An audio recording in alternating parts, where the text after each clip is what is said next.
The phone rang at 11:47 at night. I know the exact time because I'd been lying awake staring at the ceiling, counting the hours until I had to put on a suit and watch the only girl I've ever loved marry somebody else. I saw her name on the screen. Callie. And my first thought wasn't, why is she calling?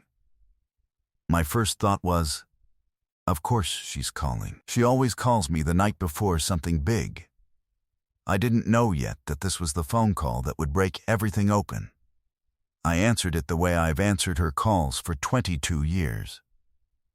Hey, you're supposed to be asleep. Big day tomorrow. And there was this silence on the other end. A long one. The kind of silence that has weight to it. And then, very quietly, in a voice I almost didn't recognize, she said 7 words. I think I said the wrong yes. Let me tell you about Callie. We grew up 3 houses apart on a street where everybody's fences were falling down, so nobody bothered with fences anymore. Our backyards just kind of ran into each other. There was a gap in the hedge between our properties that we made when we were 6, crawling back and forth so many times that the branches finally gave up and grew around the shape of us. Her mom worked nights. My dad wasn't around much, so we mostly raised each other in that gap in the hedge, dirt under the fingernails kind of way. We had a system of knocks on the wall we shared, 1 for "Are you awake?", 2 for "Come outside", 3 for "It's bad. Come now." We used the 3 knock more than kids should have to. She was the first person I told when my dad left. She climbed through the hedge in her pajamas at midnight and didn't say a single word, just sat next to me on the back step until the sun came up. She was 11. She already understood the thing that took me another 20 years to learn, that sometimes the bravest thing you can do for somebody is just refuse to leave.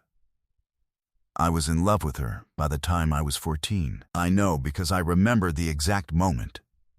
She was sitting on the hood of somebody's car at a bonfire, laughing at something, firelight on her face, and something in my chest just rearranged itself. Permanently, like furniture that never goes back the way it was. I never told her. I want you to understand. It's not that I never had the chance. I had 1,000 chances, 22 years of chances. It's that every single time I got close, I'd think about the hedge, about the wall knocks, about the fact that she was the one permanent thing in a life where nothing else stayed. And I'd think, if I say this and it goes wrong, I don't just lose the girl, I lose the only home I've ever had. So I stayed quiet. I told myself someday. I told myself when the timing's right. And then, Ethan showed up, and the timing ran out. Then is a good man. I need to say that, because it would be easier for this story if he weren't, and he just wasn't. He was kind to her. Steady, the kind of man who remembers your coffee order and calls his mother on Sundays and shows up when he says he'll show up. On paper, he was everything you'd want for someone you love. That was the worst part. I couldn't even hate him. I met him and I wanted to hate him, and instead I just thought, oh, he's good. He's actually good. She'll be safe with him. And I told myself that was enough, that loving someone means wanting them safe and happy, even if it's not with you. Especially if it's not with you. When she called to tell me they were engaged, I was so proud of my own voice. It didn't shake. I said, Callie, that's wonderful. I'm so happy for you. And I meant the happy part. I did. It just sat right next to this other thing, this grief, and I never let her hear the second one. She asked me to give a reading at the wedding, not be in the wedding party. That would have been strange, a groomsman who wasn't the groom's friend, but she wanted my voice in there somewhere. She said, "You've been in every important moment of my life. I'm not doing the biggest one without you." I said yes. Of course I said yes. I spent 3 weeks picking a reading. Do you know how hard it is to find something to read at the wedding of the person you're in love with that isn't secretly, accidentally, unbearably about how you feel? I threw out poem after poem. Everything sounded like a confession. In the end, I picked something safe. Something about friendship and time. Something that couldn't get me in trouble. I had it folded in my jacket pocket, ready for tomorrow. And then, at 11:47 at night, she called. "What do you mean the wrong yes?" I sat up in bed. The whole room felt suddenly very sharp, very awake. She was crying. Trying not to. Doing that thing where she talks through it, her voice going thin and wobbly. "I love him," she said. "I do love him, that's the thing. That's what makes it so. I'm not calling because I don't love Ethan. He's wonderful. Everyone keeps telling me how lucky I am, and they're right." "Okay," I said carefully. "So, what's wrong?" And there was that silence again. That heavy one. "I was doing the seating chart tonight," she said. "The final one. And I got to your name. And I sat there for like 20 minutes just looking at your name on that little card, and I realized I was more nervous about you being in the room tomorrow than I was about getting married." A shaky breath. "And I don't think that's how it's supposed to work. I don't think you're supposed to be the most nervous about the person who isn't the groom." My heart was doing that violent thing again. I made myself keep still. "Callie, do you remember?" she said, and her voice cracked completely now, the summer before I met Ethan. "When we drove out to the reservoir at night and lay on the hood of your car, and you said something. You said, 'I feel like the whole rest of my life already happened, and I'm just waiting for it to catch up.' Do you remember that?" "I remember," I whispered. "I've thought about that night probably 1,000 times," she said. "And I never told you. Because you never said anything. You never gave me a single sign that it was anything more than." She stopped. Started again. "I waited for you. For years. I kept thinking, he'll say it. He has to say it. It's so obvious it's the two of us. And you never did. And I finally decided I'd imagined the whole thing. That I was the only one in the hedge. The only one in the hedge.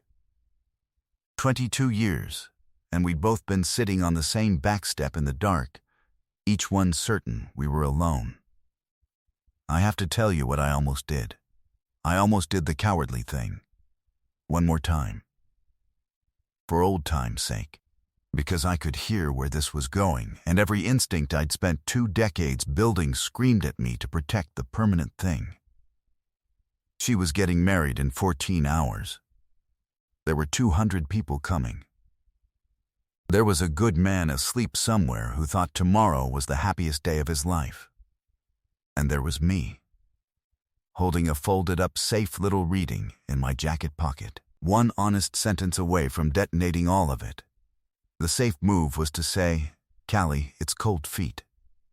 Everybody gets cold feet. You love him. Go to sleep. I'll see you tomorrow." The safe move was to lie one final time, walk into that church, read my safe little poem, and let her go. And keep the hedge, and keep the wall knocks, and keep the friendship, and lose her forever, in the only way that would still let me pretend I hadn't. I actually opened my mouth to say it. And then I thought about Priya. No, that's a different story. That's not this one. Let me tell you what I actually thought about. I thought about the 3-knock. It's bad. Come now. I thought about how many times she'd climbed through that hedge in her pajamas and refused to leave me alone in the dark. And I thought, She is knocking 3 times right now. She is calling me at 11:47 at night the way she has called me every important night of her life. And she is asking me, without asking, to finally be as brave as she has always been. And I was not going to make her sit alone on the back step. Not tonight. Not ever again. So I told the truth. For the first time in 22 years. You weren't the only one in the hedge, I said. I heard her go completely still. I've been in love with you since I was 14 years old, I said, and once it started it just came, all of it. The whole flood I'd held behind that wall for half my life. Since the bonfire. Since the firelight. I never said it. Because you were the only thing in my whole life that never left, and I was so scared of losing that I let myself lose everything else instead. I let you think you imagined it. Callie, you didn't imagine it. It was the truest thing in the room, every single time. I was a coward. For 22 years I was a coward, and I am so sorry. She was crying so hard now she couldn't talk. I picked a safe reading for tomorrow, I said, because everything true I wanted to say sounded like this. So I've got a folded up piece of paper in my jacket that's a lie. And I've got the truth in my chest that I've never once said out loud, and you called me at 11:47 at night, so here it is. Finally, that's it. That's the whole thing. Silence, and then she said, so small I almost missed it. What do I do? Here's the part where I have to be honest with you, because this isn't a fairy tale and I won't pretend it was. I didn't tell her to run. I didn't tell her to marry me. I told her the only true thing I had left. I can't answer that, I said.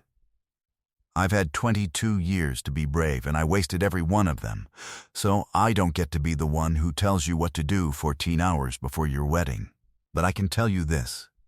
Whatever you decide, whoever you say yes to, tomorrow or ever, I need you to say it because it's your yes. Not because it's safe, not because everyone's already coming, not because the seating chart's done. You deserve a yes that isn't scared. You always did. I'm just sorry it took me this long to be able to say the same thing back to you. She didn't marry Ethan. I want to be clear about how that went. Because it wasn't a movie. There was no running down the aisle. There was a long, awful, dignified conversation in a hotel room at 2 a.m. between two people who genuinely cared about each other, and a lot of crying, and phone calls to family, and 200 people who had to be told, and gifts that had to be returned. And a good man who did nothing wrong and got hurt anyway. It was not romantic. It was one of the hardest things she's ever done, and I watched her do it with more courage than I'd shown in my entire life. Ethan, for what it's worth, was better than any of us deserved. Months later, he told her he'd rather find out the night before than the year after. He's married now. To someone else. Happy, I hear. Genuinely, I hope that's true. I think it is. Callie and I didn't fall into each other's arms that week. That would have been unfair to Ethan, to her, to the whole thing. She needed to be a person who chose, not a person who fell off one wedding and got caught by the nearest set of open arms. So we waited. Properly. This time.